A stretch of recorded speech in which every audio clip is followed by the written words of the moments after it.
सुंदरकांड रामायण का एक प्रमुख भाग है जिसे गोस्वामी तुलसीदास जी ने श्री रामचरितमानस के रूप में रचा है। यह रामायण के किष्किंधा कांड के बाद आता है और इसमें भगवान श्री राम के परम भक्त हनुमान जी की लंका यात्रा और वहां के अद्भुत कार्यों का वर्णन है। सुंदरकांड में हनुमान जी की वीरता, बुद्धि, भक्ति और श्री राम के प्रति उनके अटूट प्रेम का वर्णन किया गया है। इसे पढ़ने और सुनने से जीवन में सकारात्मक ऊर्जा आती है और भक्तों को भगवान की कृपा प्राप्त होती है।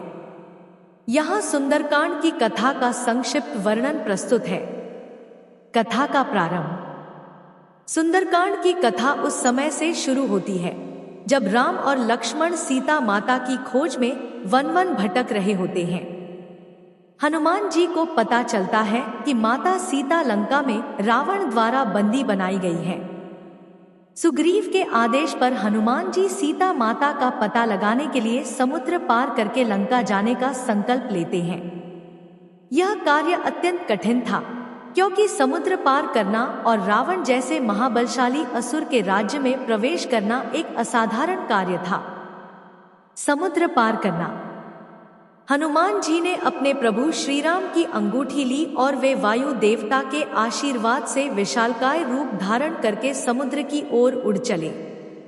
मार्ग में उन्हें कई कठिनाइयों का सामना करना पड़ा, जिनमें मैनाक पर्वत, सुरसा नामक राक्षसी और सिंहिका नामक असुरनी शामिल थी। लेकिन अपनी बुद्धिमत्ता और शक्ति के कारण हनुमान जी ने इन सब का सामना किया और समुद्र पार करके लंका पहुंच गए। लंका में प्रवेश। लंका पहुंचकर हनुमान जी ने सोचा कि उन्हें कैसे लंका में प्रवेश करना चाहिए। वे छोटे वानर के रूप में लंका में प्रवेश करते हैं। वहां उनकी मुलाकात लंकिनी से होती है, जो लंका के द्वार की रक्षक थी। लंकिनी ने उन्हें रोकने की कोशिश की, लेकिन हनुमान जी ने उसे एक ही थप्पड़ में परास्त कर दिया। लंकिनी ने तब यह स्वीकार किया कि ब्रह्मा जी ने उसे कहा था कि जब कोई वानर आकर उसे परास्त करेगा तभी लंका का विनाश होगा। सीता माता से मिलना। हनुमान जी लंका के अंदर रावण के महल की ओर बढ़े और वहां सीता माता की खोज शुरू की। अंततः उन्हें अशोक वाटिका में सीता माता मिली, जो अत्यंत दुखी और चिंतित थी। हनुमान जी ने सबसे पहले पेड़ पर छिपकर माता सीता का निरीक्षण किया और उनके दुखों को देखा। फिर उन्होंने श्री राम की अंगूठी दिखाकर सीता माता को आश्वासन दिया कि वे भगवान राम के दूत हैं और उनके पास भगवान का संदेश लेकर आए हैं। हनुमान जी ने माता सीता को धैर्य बंधाया और बताया कि जल्द ही भगवान राम उन्हें मुक्त कराने आएंगे। अशोक वाटिका का विनाश। हनुमान जी ने सीता माता से मिलने के बाद सोचा कि अब उन्हें अपनी शक्ति और पराक्रम का प्रदर्शन करके रावण को चेतावनी देनी चाहिए। उन्होंने अशोक वाटिका में तोड़फोड़ की और कई राक्षसों को मार डाला। जब यह समाचार रावण तक पहुंचा तो उसने अपने पुत्र अक्षय कुमार को हनुमान जी को पकड़ने के लिए भेजा, लेकिन हनुमान जी ने उसे भी मार दिया। अंततः रावण ने अपने सबसे शक्तिशाली पुत्र मेघनाद को हनुमान जी को पकड़ने के लिए भेजा। मेघनाद ने ब्रह्मास्त्र का प्रयोग किया, जिससे हनुमान जी ने स्वयं को बांधने दिया ताकि वे रावण से मिल सके। रावण के दरबार में। हनुमान जी को रावण के दरबार में ले जाया गया। रावण ने उनसे पूछा कि वे कौन हैं और किस उद्देश्य से लंका आए हैं। हनुमान जी ने निर्भय होकर रावण को भगवान राम का संदेश सुनाया और उसे समझाया कि यदि वह माता सीता को वापस नहीं करेगा तो उसका विनाश निश्चित है। रावण ने हनुमान जी के इस संदेश को अनसुना कर दिया और क्रोधित होकर उनके वध का आदेश दिया।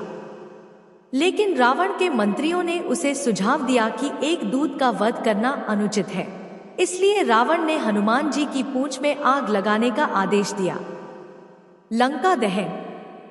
राक्षसों ने हनुमान जी की पूंछ में कपड़े बांधकर उसे आग लगा दी, लेकिन हनुमान जी ने अपनी शक्ति से अपनी पूंछ को और लंबी कर लिया और फिर आग की लपटों के साथ पूरी लंका में दौड़कर उसे जला दिया।